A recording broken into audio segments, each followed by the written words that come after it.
The November wind tore through the empty streets like a blade wrapped in ice. 3 in the morning. The Crescent Diner stood alone on the corner of 5th and Market, its neon sign humming a lonely song into the darkness, casting everything in shades of sickly pink and dying blue.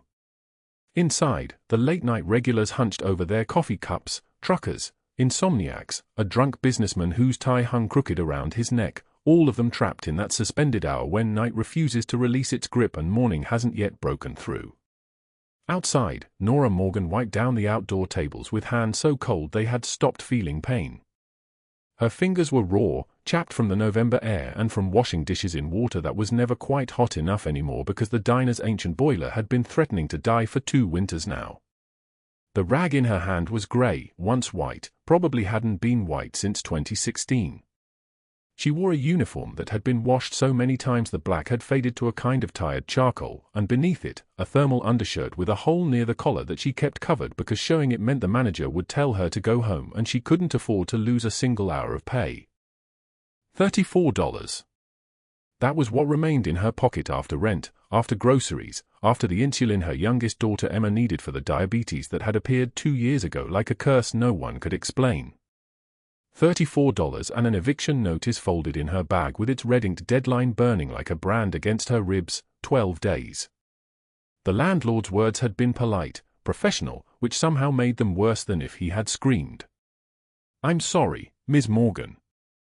I have to think of my family too." She had been working the graveyard shift at the Crescent for 8 years. 8 years of aching feet on the checkered floor. 8 years of smiling at people who didn't see her. 8 years of pretending not to hear when they complained about the slow service or the cold eggs, pretending not to notice when they left no tip. 8 years of becoming so invisible that sometimes she walked past a mirror and didn't recognize the woman looking back. The cold bit at her cheekbones. She pulled her coat tighter, a coat that had belonged to her mother once, now held together by determination and cheap thread. In the reflection of the diner's window, she could see her own face, hollow-cheeked and exhausted, eyes the color of winter rain, dark hair pulled back in a bun so tight it made her scalp ache. That was when she saw the car. A black Mercedes, expensive in a way that made your throat tight just looking at it, sat parked 3 spaces down from the diner's entrance. Its windows were tinted so dark you couldn't see inside. The kind of car that didn't belong on this block, where the buildings had bars on their windows and the sidewalk was broken in 17 places. A man in a charcoal suit stood beside it, smoking a cigarette, his eyes tracking the street with the careful attention of someone whose job was to see threats before they arrived. An elderly woman in a coat made of what had to be cashmere, soft, expensive, worth more than everything Nora owned stacked in piles on the floor of her studio apartment, walked toward that Mercedes. Her silver hair was styled in perfect waves. Diamonds caught the light on her wrists and throat. She moved the way rich women move, like the world had been arranged specifically for their convenience. Nora turned back to her table, forcing her mind onto the work, but something twisted in her chest. A feeling like pressure, like the air before a storm. That was when she saw it. Beneath the undercarriage of the black Mercedes, where the chassis met the wheel well, there was something small and dark and wired. Something with a tiny red light, blinking. Blinking like a heartbeat counting down. Like a clock with no hands, only a voice saying wrong, wrong, wrong. Her brain tried to process. Tried to make sense of what her eyes were showing her. Red light. Wire. The elegant woman reaching for the car door handle. The man with the cigarette turning away because he was a man trained to watch the street, not the ground. The client who had ordered eggs and never touched them, now staring out the window at the Mercedes because even civilians knew that cars didn't blink. Nora didn't think. She dropped the rag. Her legs moved faster than her mind could follow, the worn soles of her work shoes slipping on the ice for one terrifying second before traction caught. She ran. The distance between the table and the woman was maybe 20 feet, but it felt like running through water, like time had thickened into something viscous and unyielding. The woman's face turned toward her, confused, beginning to register that a waitress in a stained uniform was sprinting toward her like something dangerous was closing in. Nora grabbed her arm. She didn't grab gently. She yanked, using all her weight, all her desperation, pulling the woman backward and sideways and away from the door. The woman cried out, a sound of shock, her expensive shoes skidding on ice, and then Nora's other hand came up and she was pushing them both down, toward the concrete, toward safety, toward anywhere that wasn't. The world became light and sound and force. The explosion tore through the November night like something alive, like something hungry. The Mercedes became a fireball in an instant. Glass erupted in every direction, a storm of shards catching the light like deadly snow, like diamonds made of death, cutting through the air in a perfect arc. The shock wave hit them as they fell, lifting them both up and throwing them hard against the cold pavement. Nora's breath exploded out of her lungs. Her temple hit the concrete with a crack that lit up her vision with stars. For a moment, there was only silence. Then the world rushed back in. Car alarms screaming. Someone in the diner shrieking. The smell of burning rubber and gasoline and something else, something chemical and wrong. Nora's ears were ringing, a high-pitched sound like a tuning fork struck inside her skull. She couldn't move. Couldn't think. Could only feel the woman's weight against her chest and the warmth of blood running down her own temple, dripping onto the icy pavement. The diner door exploded open. A man stepped through the shattered glass. Tall. Broad-shouldered. Wearing a suit that cost more than 3 months of Nora's salary, tailored so precisely it looked like it had been poured onto his body. His face was all sharp angles and dark intensity, his eyes a storm gray that seemed to see everything at once. There was a scar running from his left eye to his cheekbone, thin and pale, the kind of scar that came from violence survived. Gold glinted on his left hand, a ring, heavy and significant. His dark hair was slicked back from his forehead, silvered slightly at the temples, giving him the look of a man used to standing in rooms where he was the only one permitted to move. Giovanni Castelliano saw his mother on the ground, bleeding, alive, and something in his expression shifted. Something broke and reformed. Behind him, 2 men in identical dark suits moved with a coordinated grace of people who had trained together for years. Sergio and Dario. Their hands were already moving, reaching beneath their jackets where things lived in leather holsters, dangerous things that killed people dead. The whole room went silent. Inside the diner, every customer froze. The drunk businessman's coffee cup stopped halfway to his mouth. The truckers turned in their booths, their eyes wide and fixed on the scene unfolding beyond the broken windows. Even the cook in the back kitchen, hidden behind the service counter, had gone still. The silence stretched like something tangible, like a held breath before the world broke. Giovanni moved toward his mother, then toward Nora. His eyes locked onto hers.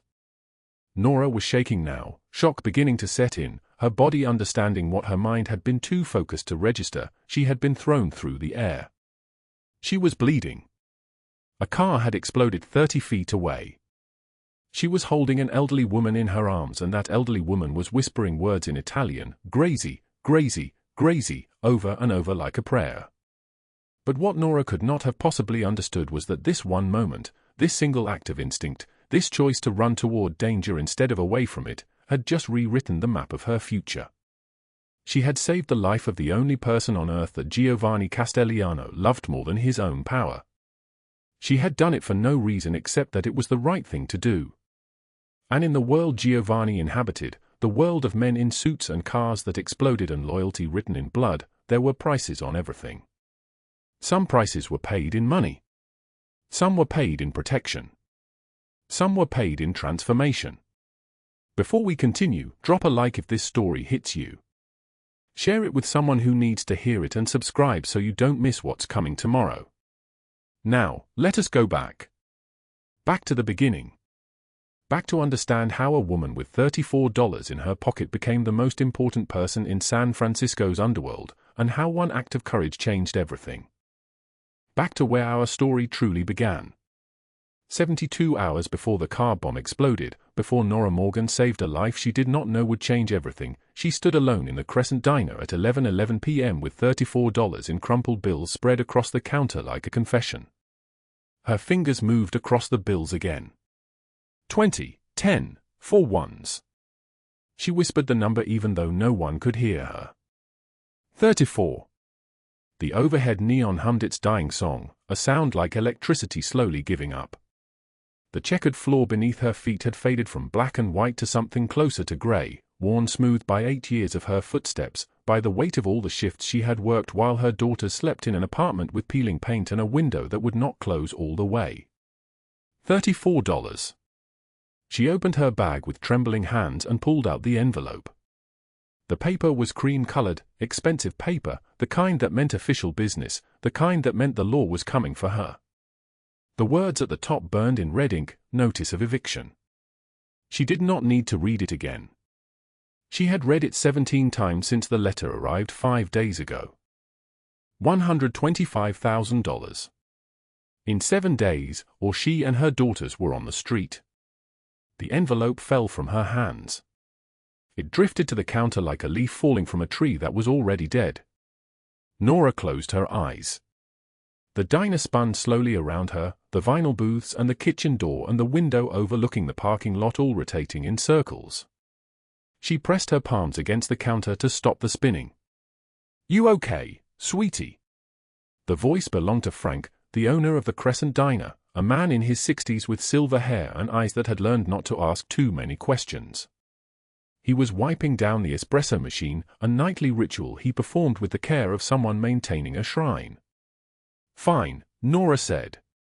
The word came out like a lie because it was just tired. Frank nodded and returned to his wiping. He had hired Nora 3 years ago when she came to him with a black eye and a desperate need for work that paid in cash, no questions asked. He had not asked questions then, and he did not ask them now. The Crescent Diner was the kind of place where people came to disappear into their private disasters, and Frank was the kind of man who understood that charity meant silence. The 3 customers in the diner at this hour were the same 3 customers who came every night at this time: an old man who ordered coffee and nothing else, a woman who worked nights at the hospital with scrub still damp with who knew what, and a teenager with dark circles under his eyes who studied textbooks and fell asleep over them. Nora moved through her shift like a ghost moving through a house, collecting dishes, refilling cups, smiling the smile she had perfected over 8 years, the smile that showed nothing underneath it. The teenager left a $5 bill under his cup at 2:17 a.m. The old man left 2 ones. The hospital worker left $4 and an apology. $11 in tips. Nora counted the bills 3 times to make sure. 11 plus 34 was 45. $124,955 short. She stood at the counter again, and her hands shook as she placed the bills in order from largest to smallest, arranging them like a map of her poverty, each bill a country she could not escape. Outside the window, the November wind had begun to move through San Francisco like something furious, pushing clouds toward the bay, turning the sky the color of a bruise. The forecast had promised snow. San Francisco did not get snow often, but when the conditions aligned, when the cold came down from the mountains and the moisture moved in from the Pacific, the city locked itself down and waited. Tonight felt like that kind of night. The temperature was dropping. Nora could feel it through the diner window, a pressure change that lived in her bones, in the scar tissue on her back, in the places where her body had learned to anticipate pain. Her shift ended at 6:11 a.m. That meant 3 hours and 13 minutes remaining. 3 blocks away, in a walk-up apartment on a street where the buildings leaned against each other like exhausted prisoners, Nora's 2 daughters slept under a single blanket in a room they shared. Emma was 6 years old, dark-haired like her mother, with eyes that asked questions about the world that Nora could not answer. Sophia was 8, the older one, the one who had learned already to be small and quiet and take up as little space as possible, the one who gave half her breakfast to her sister when she thought Nora was not watching. Nora had left them alone for the night. Sophia was old enough to watch Emma, old enough to call 911 if something went wrong, old enough to be 8 years old and carrying responsibilities that belonged to adults. The sitter Nora had paid $20 for had cancelled at 5 in the afternoon, texting a message with no explanation. Something came up. That was 2 weeks ago, and the sitter had never returned her calls. $20 Nora could not afford to lose. The apartment itself was a showbox, 2 bedrooms and a kitchen so small you could touch both walls at the same time if you stretched your arms out. The landlord was named Victor, and he had given her an extension on the rent for months ago when she had promised to pay everything by now. Victor was not a cruel man, but he was a man who believed in the rules, and the rules said that if you did not pay, you left. He had served her the eviction notice himself, standing in her hallway with his hands in his pockets, looking at her with an expression that mixed apology with resignation. "I'm sorry," he had said. "But I have bills too." The refrigerator in that apartment was almost empty. Nora had checked it this morning before she left for work. There were 3 eggs, a half-gallon of milk that would sour by tomorrow, a block of cheese that had begun to harden at the edges, and half a loaf of bread that the girls would eat for lunch. She had left a note on the counter: "Eat breakfast, brush teeth, stay inside. Do not open the door." The note was unnecessary. Sophia had read every similar note Nora had ever written. At the Crescent Diner, Nora filled the salt shakers. The salt poured in tiny grains, accumulating in each shaker, tiny speck by tiny speck until the container was full. She had filled these same salt shakers 3 nights a week for 3 years. She could do it with her eyes closed. The repetition of small tasks was the only way to survive these hours, these shifts that stretched from night into morning, these nights where time moved differently, where 6 hours felt like 6 days. The hospital worker left the diner at 3:42 a.m. The old man had already gone at midnight. The teenager was still there, sleeping against his textbook, his breathing slow and steady. Nora did not wake him. She had learned that some people needed the diner to be a sanctuary, a place where they could rest without judgment. She recognized that need because she carried it herself. The wind outside had intensified. It pushed against the diner windows with a sound like scratching, like something alive and furious trying to get in. Nora stood at the window and watched the snow begin to fall. The flakes were fat and heavy, dropping from the sky in thick streams. They accumulated on the parking lot, on the hood of Frank's car, on the world beyond the glass. The snow erased the city gradually, turned streets into suggestions, transformed the familiar into something alien and blank. She had walked to work tonight. Her car had broken down 3 months ago, and the repair bill was $800 she did not have, so the car sat in the parking lot of the apartment complex with a dead battery and a for sale sign taped to the window. No one had called about it yet. The walk to work took 30 minutes when the weather was clear. 30 minutes down streets that were increasingly empty as the hour got later, past storefronts with metal grates pulled down, past parking garages that echoed with the sound of her footsteps. Her coat was thin, a coat she had bought 6 years ago at a thrift store, and it had a hole near the hem that had gradually expanded over time. Her boots had holes too, in the left sole where water came in during rainy weather. Tonight she had felt the cold moving through the leather as she walked, the November air finding every opening, every place where her clothing was not quite thick enough. This walk home would be through the snow. Frank locked the front door of the Crescent Diner at 6:04 a.m. He paid Nora in cash, handing her bills that she placed directly into her jacket pocket. $216 for the week. That meant her rent and utilities and the cost of food for the girls and the cell phone bill and the payment on the medical debt from when Sophia had needed antibiotics 2 years ago and Nora had no insurance and the hospital had charged her $1,400 for 3 prescriptions. $216 for everything. "You need a ride home?" Frank asked. He was already shaking his head before she answered, already prepared for her refusal. Frank owned the diner, but he was not wealthy. His kindnesses were the kindnesses of someone who understood scarcity himself. "I'm okay," Nora said. "Thank you though." The snow fell heavier as she walked. Her breath came out in white clouds that dissolved into the air. The streets were nearly empty, only a few cars passing, their headlights blurred by the snow, moving slowly as if they were traveling through a dream. Nora pulled her coat tighter and kept walking. By the time she reached her apartment building, snow had accumulated in her hair, on her eyelashes, in the worn fabric of her coat. Her teeth were chattering. She climbed the stairs quietly, past Mrs. Chen's apartment on the first floor where she could hear a television playing, past the empty second-floor landing, to the third floor where she lived. The apartment was warm when she entered because she had left the oven on, a dangerous and wasteful thing to do, but it was the only way to heat the space efficiently. The electricity bill was already too high. She turned the oven off and checked on the girls. Emma was sleeping with her thumb in her mouth, her dark hair spread across the pillow like ink. Sophia was awake, lying still under the blanket, her eyes open and watching the door as if she had been waiting all night for her mother to return. "Hi, Mama," Sophia whispered. Nora sat on the edge of the mattress and kissed her daughter's forehead. She did not have words for this moment, for how much she loved this child and how much she was failing her.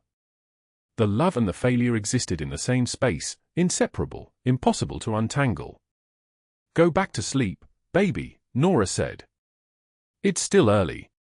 But Sophia had already closed her eyes, and Nora sat there in the darkness, listening to her daughters breathe, counting the time until she had to return to work, calculating once more how many shifts it would take to earn $125,000.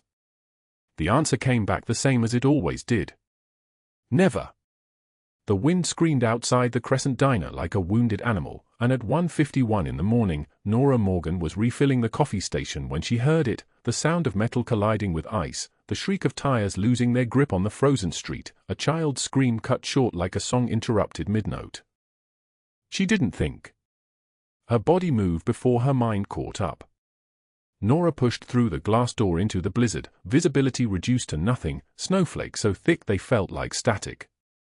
The wind cut through her thin waitress uniform like a blade wrapped in ice. 3 blocks.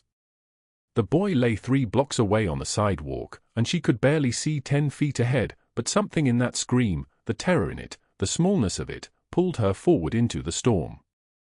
She found him crumpled near the corner of 5th and Market, maybe 6 years old, wearing a designer coat that cost more than 3 months of her rent. His knee was bleeding through expensive jeans, dark blood already starting to freeze in the cold. His small face was white with shock, eyes wide and unseeing. Nora scooped him up. He weighed almost nothing, a fragile thing that fit in her arms like he belonged there. His body was shaking, or maybe that was her arms shaking, or maybe they were both shaking together as she walked back through the blizzard toward the diner, his face buried against her neck, his breath warm against her skin. Inside, the warmth hit them both like a wall. She carried him to booth 7, the corner booth farthest from the window, and sat him down carefully. His eyes were glazed, shock still holding him in its grip. "What's your name, sweetheart?" Nora whispered, pulling the first aid kit from behind the counter. For a long moment, he didn't answer. Just stared at her like she might be a dream he was afraid to acknowledge. "Luca," he finally said, his voice small and brittle. "Are you going to hurt me?" Nora's heart fractured into pieces she didn't know how to reassemble. She knelt beside the booth so her face was level with his, and her calloused hands, rough from 8 years of washing dishes, from scrubbing floors, from survival, trembled as she reached toward his wounded knee. "No, baby. Never. I'm going to keep you safe." She cleaned the wound with cotton and antiseptic, her movements gentle despite the roughness of her hands. When she finished, she wrapped his knee in gauze with the precision of someone who had learned to be careful with fragile things. His small hand reached out and gripped the edge of her uniform. "Are you my mama?" he asked. The words landed like a punch. Nora swallowed hard. "No, sweetheart. But I'm someone who wants to keep you safe. Can you help me with that?" He nodded slowly, and then his eyes cleared a little, and he seemed to remember something. "There's a phone," he said, pointing to his coat pocket with a small trembling finger. "Papa says there's always a phone." Nora found it, a sleek device, expensive beyond measure. She scrolled through the contacts. Just one. The label read Papa. Her thumb hovered over the call button. She pressed it. The voice that answered was not warm. It was cold granite, a sound like a door slamming shut. "Luca. Where are you?" Not a question. A command. "I'm not Luca," Nora said, her voice shaking. "My name is Nora Morgan. I work at the Crescent Diner on 5th Street. Your son, he slipped on ice outside. He's safe. He's with me. His knee is bleeding but nothing's broken. The line went dead. Nora looked at Luca. He was watching her with those wide eyes, and she saw fear in them, the same kind of fear her own daughters carried. The fear of waiting, of not knowing if safety would hold. Your papa is coming, she said, and she meant it like a prayer. The clock on the wall showed 2:14 a.m. when Giovanni Castelliano entered the Crescent Diner. He moved like a storm made flesh, like something that had torn itself free from the night and found a shape it could wear. He was tall, 6'3" at least, with shoulders that seemed to fill the doorway, and he wore a black coat that hung open over an expensive white shirt. Snow clung to his dark hair and his sharp features. There was a scar that ran from the corner of his left eye to his cheekbone, white and old, a permanent reminder of a violence he had survived. Behind him came two men. Sergio and Dario. Their eyes moved constantly, cataloguing exits and threats and angles of fire. They scanned the diner the way soldiers scan a battlefield. But what Nora didn't know was that Luca had been taken.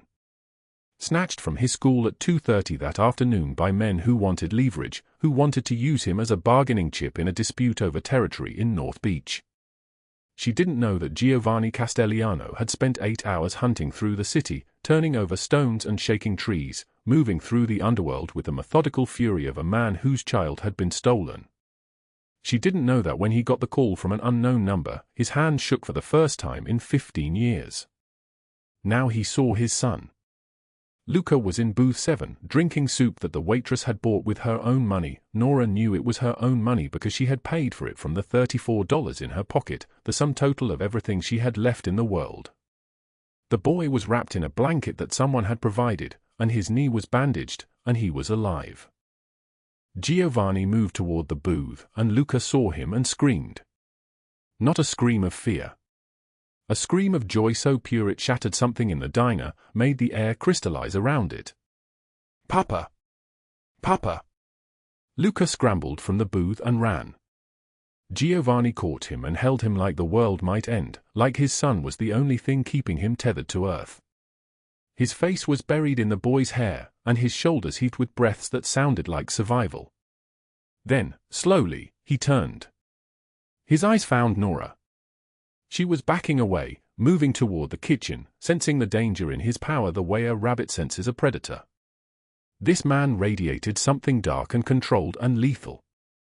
This was not a man to be trusted, not a man from her world, not a man who appeared in diners at 2:14 a.m. without an empire behind him. You saved my son, Giovanni said. His voice was quiet and solid like an oath. Anyone would have, Nora said. He was hurt. It was cold. He needed help. Giovanni's eyes moved slowly across her face, taking inventory. Not anyone. You spent money you do not have. You brought him inside when you could have called the police. You cleaned his wound. You kept him warm. His gaze dropped to her hands, to the roughness there, the permanent calluses. Who are you? Nora Morgan. I should get back to work. But Sergio was already moving, already pressing a thick envelope into the hands of her boss, who looked at the contents and his face went slack. Giovanni didn't look at the money. He didn't need to. He simply waited until Nora was standing in front of him again. You are not working anymore tonight, Giovanni said. It was not a request. Sit. Please. The please was harder than the command. She Saturday. Over the next hour, the diner became a kingdom with different rules. The other customers had sensed a shift in the air and had paid their bills and left quietly. The neon lights hummed their tired song. The coffee machine gurgled. And Giovanni Castelliano asked her questions. Where do you live? Do you have family? Why are you working at 2 a.m. in a blizzard when you should be home with your children? Nora tried to deflect, but exhaustion and the heat of the diner and the way he listened like every word mattered slowly broke down her defenses. The name Emma slipped out. She had a daughter, Emma, 6 years old, same age as his Luca. And another daughter, Sophia, 4 years old. And no car, so she walked everywhere, even in the snow, even in the dark. 3 jobs, she heard herself say. I work 3 jobs and it's never enough. Giovanni's expression didn't change, but something shifted behind his eyes. The way a hunter goes still before the strike. How much, he said quietly, do you need? Nora laughed. It came out bitter and broken. $125,000 in 7 days or my daughters and I are on the street. Eviction notice is already in red ink. CPS will take my girls. I'll lose everything. It's impossible. I don't know why I'm telling you this. She stopped talking and stared into her coffee. Sergio and Dario exchanged a look. In 15 years of violence and loyalty and empire, they had never seen Giovanni Castellano sit across from a stranger in a diner booth and listen like her words were scripture. At 3:58 a.m., the bell above the door chimed. Douglas Hale entered first. He was lean and sharp-eyed, with an expensive watch and a cruel smile that had nothing to do with kindness. Behind him came Rachel Dawson. She wore designer clothes that fit her like a second skin, and her eyes were the color of ice before it cracks. She had the look of a woman who had weaponized her beauty and her connections and her wealth into something that cut. Douglas's eyes found Nora immediately. His whole face shifted.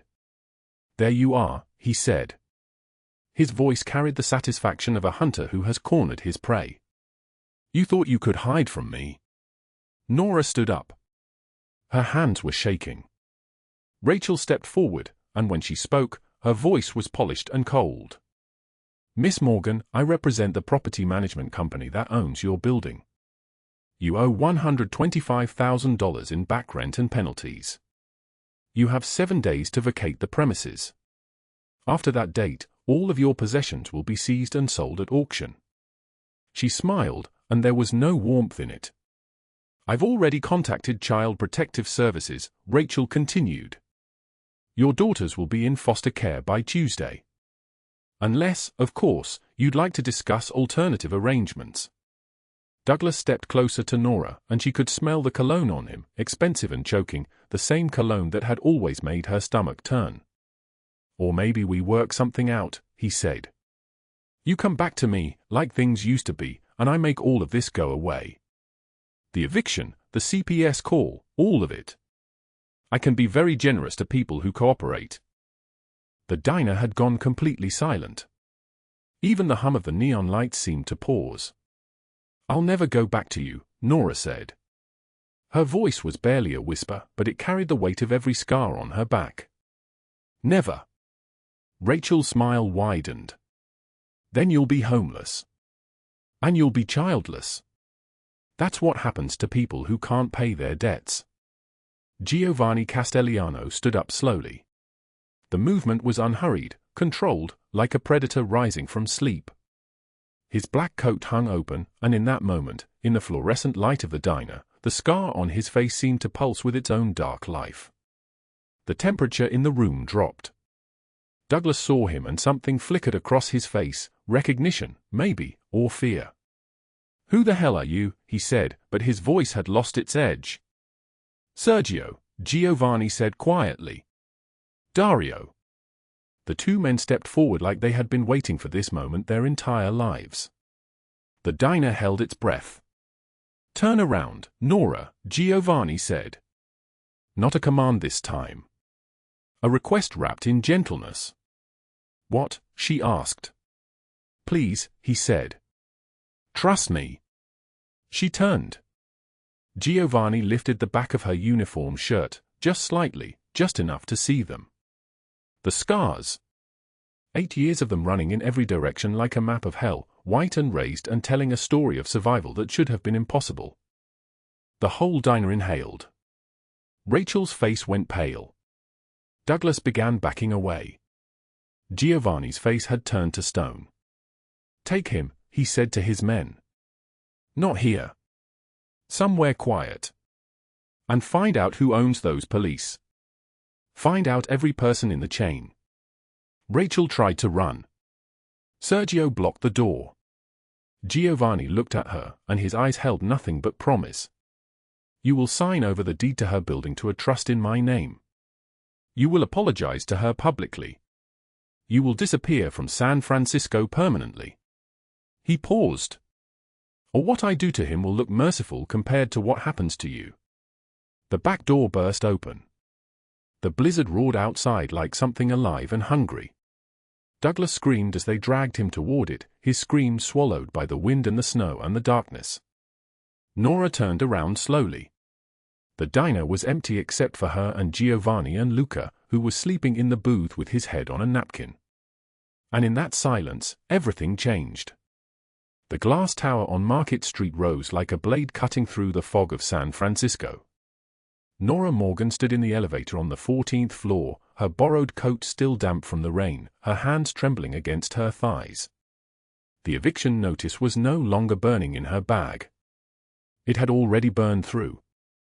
Rachel Dawson's office door loomed ahead, polished chrome and floor-to-ceiling windows overlooking a city that had never loved her. She knocked. "Come in," a voice called, smooth as silk wrapped around broken glass. Rachel Dawson sat behind a desk the size of a small car, mahogany so dark it swallowed light. She was 63, dressed in a suit that cost more than Nora's yearly rent, her blonde hair pulled so tight it seemed to stretch the skin of her face. Behind her, the city spread out like a kingdom she owned. She didn't look up from her computer for 15 seconds. That was intentional. The silence was a weapon. When she finally raised her eyes, they were the color of ice on a frozen lake. "Miss Morgan. You've made powerful friends." Rachel stood, walked to the window, her heels clicking against the marble like a clock counting down. "Giovanni Castellano. Interesting choice for someone in your situation." Nora's voice came out smaller than she intended. "I don't know what you mean." "No? Then let me explain." Rachel turned, her smile sharp enough to draw blood. "I made a few calls. I have relationships with judges, prosecutors, police captains. Do you understand what that means?" Nora shook her head. "It means the truth is whatever I say it is." Rachel walked closer, and Nora could smell her perfume, expensive and suffocating. "I've filed a comprehensive report with the district attorney. Allegations of prostitution, drug trafficking, child endangerment." "That's not true." "None of that is. Truth doesn't matter, Nora. Truth is what sticks. What people believe. I have 3 sworn statements from individuals who claim you sold them cocaine out of your apartment. I have photographs documenting unsafe conditions around your daughters. I have a witness willing to testify that you took money for services." The room tilted. Nora gripped the edge of a chair. "By tomorrow morning, Child Protective Services will have a warrant. Your daughters will be removed from your home. You will be arrested at work. By next week, they'll be in foster care, and you'll be sitting in a county jail waiting for a trial you'll lose because nobody believes a waitress over a woman with my resources." Rachel sat back down, picked up her pen, began writing something. The dismissal was complete. "You can go now." Nora left the building without remembering how she got there. The freezing rain hammered down on the streets of San Francisco, replacing the blizzard with something colder, sharper, more merciless. Her borrowed coat soaked through. She walked without direction, without purpose, the city spinning around her in a blur of neon and headlights and indifferent strangers. An hour passed. 2. She found herself on the Golden Gate Bridge, walking along the pedestrian path where the wind howled like something with teeth. The water below was gray and infinite and calling. She gripped the railing and didn't let go. Her hands turned white from the cold. Rain streamed down her face mixing with tears she didn't remember starting. 8 years. 8 years of running, of hiding, of working double shifts, of rationing food, of being invisible. And she was still losing. She was still broken. Maybe Emma and Sophia would be better off without her? Maybe foster care, Maybe a real home with people who had resources and stability and didn't have a mafia boss's enemies coming for them in the middle of the night. Her phone buzzed in her pocket. A text message from Emma's school. A photo. A crayon drawing. 3 stick figures holding hands, drawn with the pure confidence of a 5-year-old who had never learned doubt. Labels underneath each figure, the letters uneven and beautiful. Mama. Me. Sophia. And a title across the top, written in red crayon like it was the most important truth in the world: my family is love. Nora's knees buckled, but she didn't let go of the railing. She held it tighter, sobbing, her body breaking open there on the bridge while the rain fell and the city moved around her like she wasn't even there. But Emma knew she was there. Emma had drawn her there. Emma loved her there. One tiny thing. One drawing. One moment of being needed by someone who didn't have judges or lawyers or connections. Just love. Just the absolute proof that she mattered to someone. She didn't know what was happening at that exact hour, 3 miles away in a federal building on the other side of the city. Giovanni sat in a room with people he had never intended to meet. Federal agents. But not the ones Rachel Dawson had called. These were the ones who owed him favors, the ones whose daughters went to hospitals funded by his foundations, the ones whose mortgages had been quietly paid by shell companies he owned. He showed them documents. Photographs. Bank records. Communications. Everything meticulously gathered by Sergio and Dario over the past 72 hours. Fraud. Racketeering. Bribery of public officials. Securities fraud. Money laundering. The list went on for 8 pages. One agent, a man named Morrison with grey temples and tired eyes, looked at Giovanni. This is enough to end her. Federal charges. 40 years minimum. Then do it, Giovanni said quietly. By dawn, the federal strike team moved through Rachel Dawson's office building like ghosts in Navy windbreakers. They came through both elevators and the stairwell. They came with warrants and badges and the absolute authority of the government. Rachel was at her desk checking emails when they arrived. Her scream echoed through the glass tower as they cuffed her wrists, reading her rights, her lawyers arriving too late, her connections useless against the federal system she had believed she owned. The perp walk happened 3 hours later. Cameras flashing. Her face twisted in rage and terror and the desperate realization that power was an illusion held together only by the cooperation of those she had threatened. 40 years. That's what the federal prosecutor said on the courthouse steps. 40 years minimum. Her assets frozen. Her firm seized. Her name splattered across every news outlet in California before lunch. By sunset, the news had reached Douglas Hale. He was hiding in a 2-bedroom apartment in the Richmond district, a place he'd rented under a false name, thinking he was invisible. Thinking the blizzard that night meant he was safe.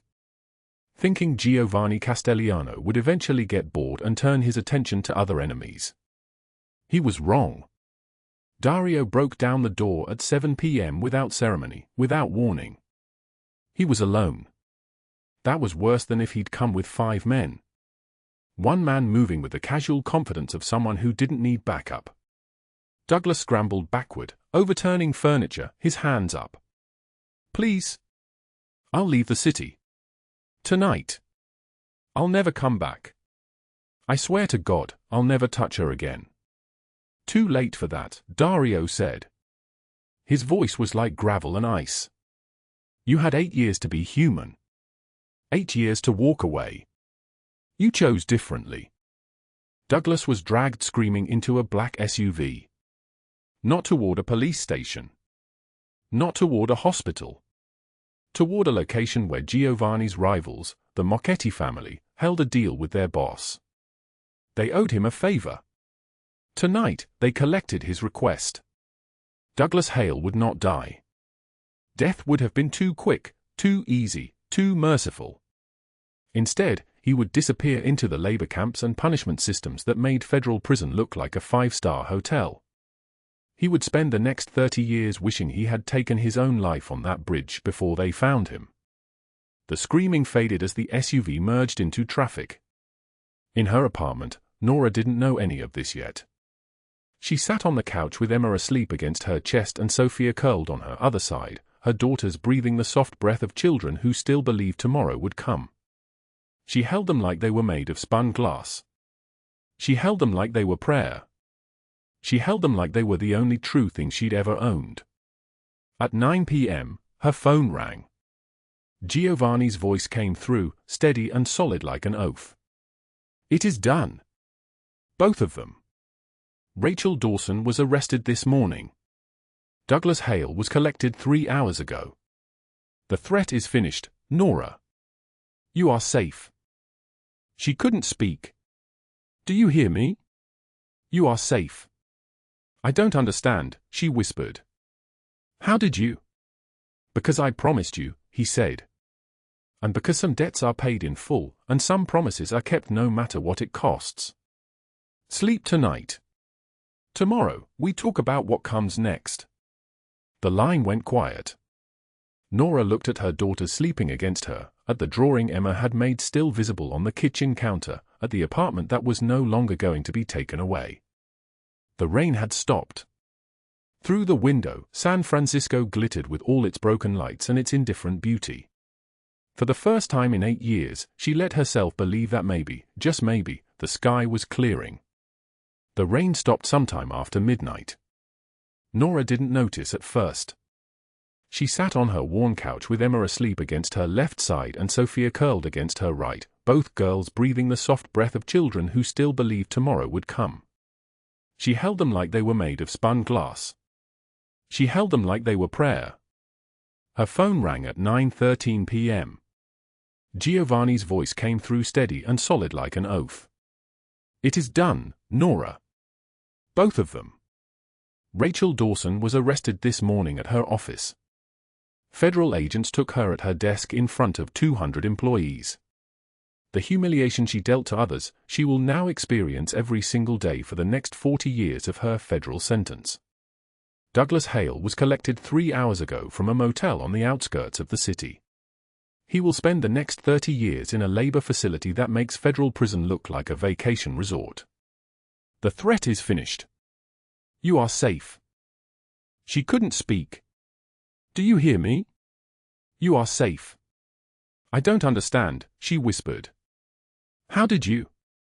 "Because I promised you," he said. "And because some debts are paid in full, and some promises are kept no matter what they cost. Sleep tonight. Tomorrow we talk about what comes next." The line went quiet. Nora looked at her daughters sleeping against her, at the drawing Emma had made still visible on the kitchen counter, a family with 4 stick figures now instead of 3. She looked at the apartment that was no longer going to be taken away. Through the window, San Francisco glittered with all its broken lights and indifferent beauty. For the first time in 8 years, she let herself believe that maybe, just maybe, the sky was clearing. The next morning, a man in an expensive grey suit arrived at the diner with papers in a leather folder. His name was Mr. Chen. He didn't smile. He simply placed the documents on the counter in front of Nora while she was refilling coffee cups for the breakfast crowd, her hands trembling slightly as they always did at the start of a shift. "The building you reside in," Mr. Chen said, his voice precise and controlled like a machine counting money, "has been transferred to a trust. The eviction notice has been dissolved. You will not be removed. Your rent, in fact, will decrease by 30% effective immediately. There is also a new employment agreement in your file. You are now the day shift manager of this establishment, effective today. Your salary has increased to $42,000 annually, with full health insurance for you and your 2 dependents." Nora's hand stilled. The coffee pot hung in the air like she'd forgotten how to move. "Who sent you?" she asked, though she already knew. "That information is not relevant to the transfer," Mr. Chen said. He placed a business card on the counter. "If you have any questions about the trust or your employment, you may contact this office. Everything has been handled." He turned and walked out. Through the diner window, Nora watched him enter a black SUV. 2 men sat in the front seat, their faces blank and professional. The vehicle pulled into traffic without hurrying. That afternoon, Giovanni arrived at the diner at exactly 2 p.m. He wore a charcoal suit with an open white shirt underneath, rain still clinging to his dark hair like he'd walked through the storm rather than driven through it. His eyes found hers across the empty diner. It was the slow hour between lunch and dinner, when only 3 tables held customers and the jukebox played something sad and old. He sat in the booth where Sophia had drawn her family of 4. Nora approached with the coffee pot, and her hand shook so badly that he reached up and steadied her wrist. "You're safe now," he said. It wasn't a question. "Why?" she asked. The word came out broken, fractured like old glass. "Why would you do all of this?" "I saved your son." That was. I didn't save him for payment. I didn't save him for a building? Giovanni's voice dropped lower. For a job? For money to feed your daughters. She couldn't meet his eyes. My father's hands were shaped like fists, he said. He used them on everyone weaker than he was. My mother. My sister. Me. I made a vow when I was 9 years old that I would build something so powerful that no one would ever be able to hurt the people I loved again. I spent 20 years building that power. And then my son slid on black ice, and all of it meant nothing. All of it was worthless. A stranger, a woman with $34 in her pocket, saved him because she was brave enough to act when she had nothing to gain. He released her wrist, but his hand remained on the table between them. Then you saw those scars on my back, Nora said quietly. I did. And you understood. I did. The coffee pot felt impossibly heavy in her hand. I don't know how to live in this world you're showing me. I don't understand the rules. I don't understand you. You don't have to, Giovanni said.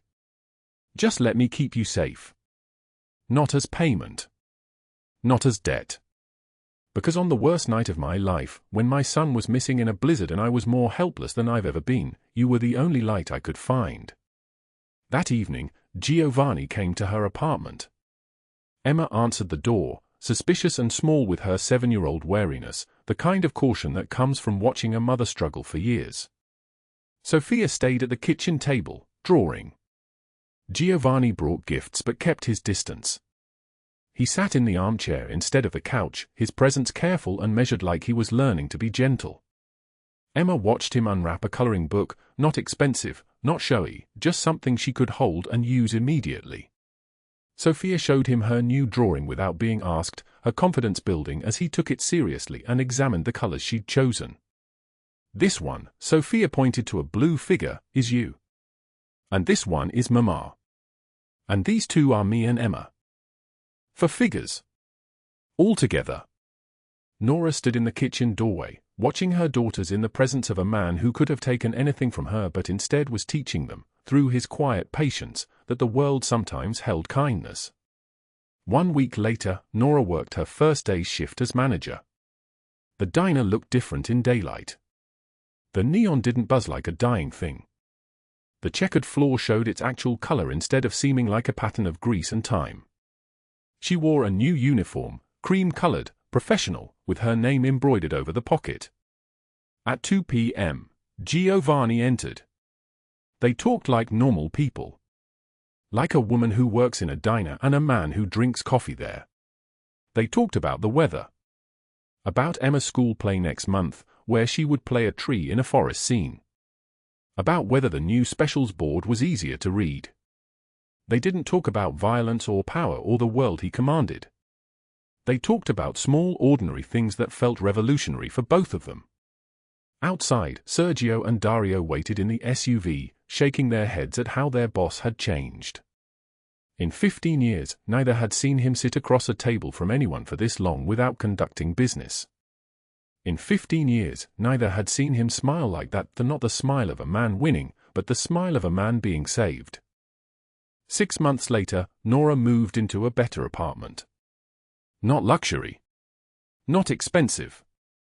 But safe, warm, hers. The windows had good locks. The neighbors didn't scream at night. The landlord called her by her name and fixed things when they broke. Emma and Sophia thrived. New school. New opportunities. A therapist who helped them understand that what had happened to their mother wasn't their fault and would never happen again. Sophia's drawings grew more confident. Emma started a club for kids who liked to read. Nora's scars hadn't vanished, but they faded from shame into something different, survival marks, the evidence of a woman who had endured and emerged. She still worked at the Crescent Diner but now as day manager. On Monday and Wednesday evenings, she attended community college classes toward a business degree. Giovanni visited twice a week. Always respectful. Always careful. Building something neither of them had words for yet. Something that wasn't payment or debt. Something that looked like two people learning to stand together instead of separately. The final scene happened on an ordinary Tuesday at the diner. Nora poured Giovanni coffee in the same booth where she'd first bandaged Luca's knee 8 months earlier. The booth where Sophia had drawn her family of 4. Outside, San Francisco moved through its afternoon in rain and fog and indifferent beauty. They didn't talk about the violence. They didn't talk about the empire he commanded or the 2 people rotting in federal cells because of who he was. They talked about Emma's school play. About whether Sophia had picked her Halloween costume yet. About a new book that had just come in at the library. "You know what's strange?" Giovanni asked, his voice quiet in the empty diner. "What?" Nora asked.